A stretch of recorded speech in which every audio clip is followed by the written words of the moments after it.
les, les autorités américaines cherchaient pour les cimetières qu'ils devaient malheureusement mettre en place que ces sites aient trois critères. Le premier critère, qu'ils ne soient pas très éloignés du front. Malgré tout, il fallait qu'il y ait une certaine distance entre le front et le cimetière, de façon à ce que si par malheur il y avait un recul, le cimetière puisse continuer à exister. Ensuite, il fallait que ce soit un très très beau site, c'est le cas ici sur le plateau de Grand Failly, qu'il ne soit pas, entre autres, qu'il ne soit pas inondable. Et ensuite, le dernier critère, il ne fallait pas qu'il soit vu d'une route principale pour ne pas entamer le moral des troupes. D'accord. Donc les autorités américaines sont venues et sur la carte d'état-major ont relevé ce site qui était donc sur un plateau, donc très très bien placé, et assez grand pour recevoir un certain nombre de corps. Ça a commencé donc dès le lendemain de la bataille de l'offensive de von Rundstedt, c'est-à-dire le 16 décembre, pour se terminer à la fin janvier. Alors il est évident que les corps étaient malheureusement mis sur le bord de la route, puisque c'était une période de grand gel. Et malgré tout, les autorités américaines avaient déjà préparé, tout était en place pour mettre les tombes à équidistantes et ensuite qu'il y ait un semblant, pas un semblant, qu'il y ait de l'ordre. Donc ce site-là a été choisi. Il a été, en 1948, les corps ont été relevés de ce site et transportés à plusieurs endroits. Le premier, ça a été Luxembourg, où 1112 corps ont été transportés, exhumés et à nouveau enterrés à Luxembourg. Deuxième site, ça a été Saint-Avold, pour beaucoup moins, je crois que ça doit être de l'ordre de 37. Et ensuite, il y en a eu qui ont été rapatriés aux États-Unis. Alors aux États-Unis, les corps ont été disposés dans des cimetières qui étaient propres au village où ils étaient natifs, mais aussi dans les propriétés privées. Il y a une photo, nous avons en main une photo d'un soldat qui a été enterré dans la propriété de ses parents. Et puis comme ça, en quelques années après, ça devait être en 48-50, les soldats allemands ont été exhumés et enterrés à Andilly. Alors là, pour la totalité. Les soldats russes ont été transportés à Pierrepont et les soldats français ont été répartis dans l'ensemble de la France, entre autres à Saint-Mandrier, je crois. La nature, les champs ont été rendus aux propriétaires et ont été rendus à la culture. Et c'est seulement en 1985 que pour le 40e anniversaire, M. Colin Léon ne voulait pas passer à côté de cet événement sans créer un lieu où on pourrait au moins se recueillir, au moins marquer l'existence de ce cimetière. Et c'est comme ça que nous nous sommes réunis à Longuillon, dans un lieu tout à fait en dehors de Grand Failly, et nous nous sommes réunis, on était une vingtaine de personnes. Et puis on a décidé qu'on allait faire quelque chose. On ne savait pas trop bien où. Nous n'avions aucune finance, nous n'avions rien du tout. Et on était parti sur une stèle, sur une petite stèle en granit qui serait venue des Vosges. Et puis de fil en aiguille, on s'est aperçu que les gens qui croyaient en cette réalisation-là ont transformé ce petit projet en quelque chose de plus grand. Un un architecte de la région de Longwy, a prêté son concours. Un ingénieur des ponts et chaussées a fait les plans de coffrage, les plans de ferraillage, les plans de l'ensemble. Et donc on est parti de cette petite stèle à ce monument qui est donc derrière nous et qui a la forme d'une flamme. La flamme du souvenir. C'est cette spire qui monte et le tout se mêlant très bien à l'environnement. Cette idée a été donnée par une dame de Longuillon en disant pourquoi ne faites-vous pas une flamme en symbole.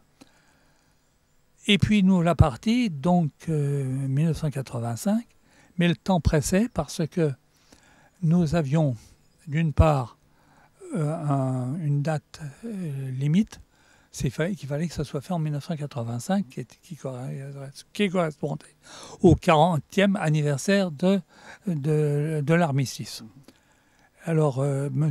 Collin a fait un rappel dans ses troupes, ses amis, d'autres ont fourni du béton à prix coûtant, d'autres ont fourni des pointes, c'est tout bête, mais enfin, c'est des kilos de pointe qu'il fallait, des monceaux, des mètres cubes de voliges, de bois, de choses comme ça.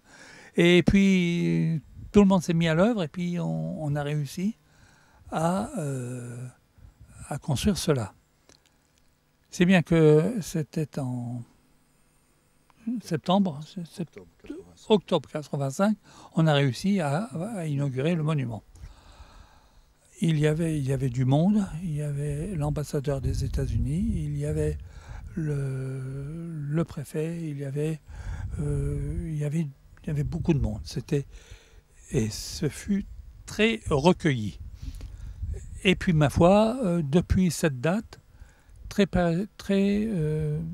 périodiquement, 2 fois par an, nous célébrons des cérémonies, nous organisons des cérémonies, principalement le 8 mai, qui correspond, comme chacun le sait, à la capitulation de l'Allemagne, et le dimanche précédent Noël. Alors pourquoi le dimanche précédent Noël?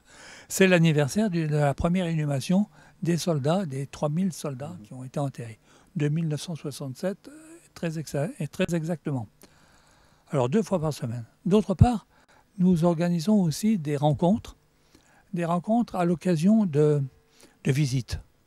Alors nous avons eu la chance d'avoir déjà le premier intendant du cimetière militaire américain, qui du reste, comme nous le rappelait tout à l'heure M. Durieux, a été officier de la Légion d'honneur. Ensuite, nous avons eu un pilote qui est venu, qui a bien marqué son passage. C'est un homme très gentil. Et ce pilote, Bob Kelly, a été abattu à côté de Bazeilles. Nous avons eu d'autres pilotes qui sont venus. Et nous avons eu des civils qui sont venus. Du Michigan, qui sont venus apporter leur témoignage. Ils cherchaient le nom d'une personne qui avait été enterrée ici. Malheureusement, à l'époque, nous n'avions pas encore les documents que nous avons maintenant. M. Mathieu a très bien dit, oui, si vous voulez, le travail acharné et permanent qui a été le nôtre depuis 1984, pas seulement pour ériger ce cérémonial, ce mémorial, mais également pour arriver à lui donner vie et à connaître par conséquent ceux qui y avaient reposé. Dès que nous avons été en possession de ce document très complet, c'était en 2011, donc il n'y a pas très longtemps, la commune de Grand-Failly a décidé de donner à cet espace le nom de l'un de ceux qui avaient reposé ici, et dans une procédure tout à fait solennelle, je dirais, et avec infiniment de respect. C'est le nom de Don J. Ackman, je dirais un soldat de la 101e Airborne, 101e Airborne qui s'est distingué non seulement en Normandie, mais également en Bastogne. C'est son nom qui est sorti et c'est par conséquent son nom qui a été donné à cet espace.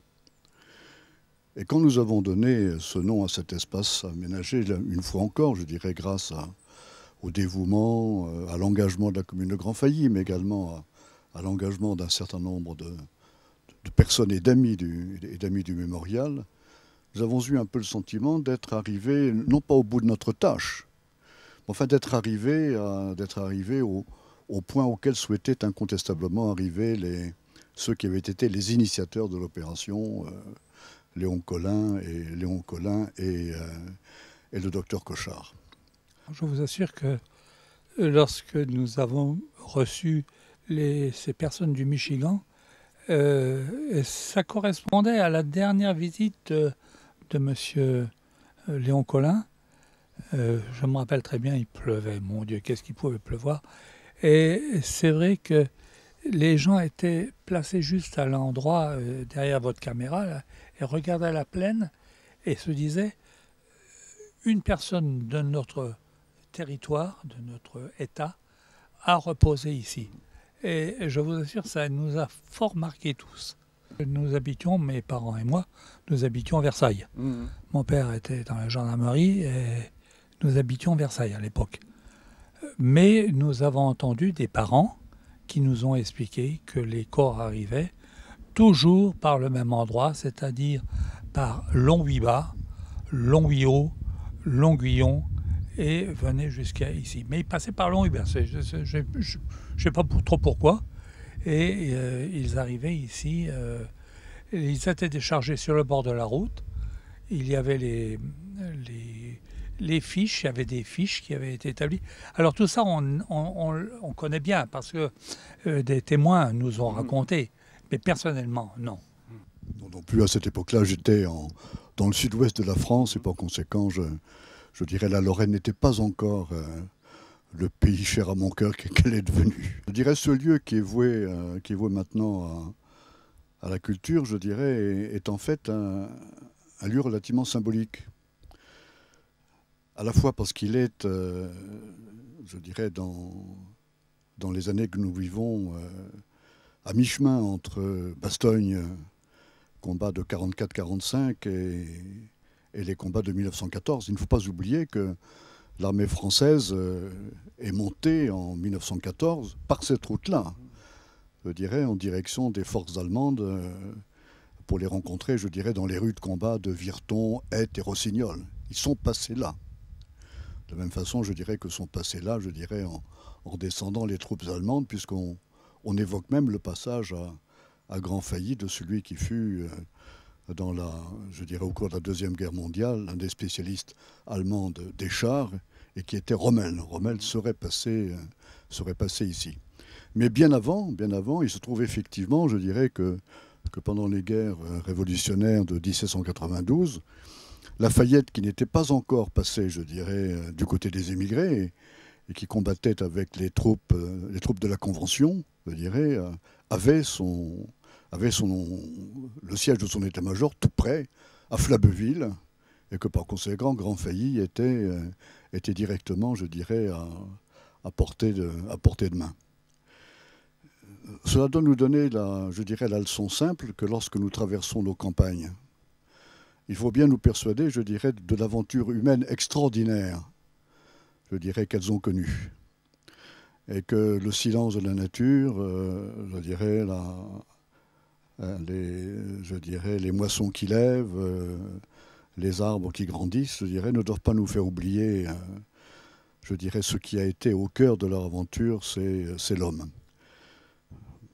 Vraiment, Mathieu aurait pu dire que lorsque nous avons érigé le mémorial, il n'y avait rien autour, comme aujourd'hui.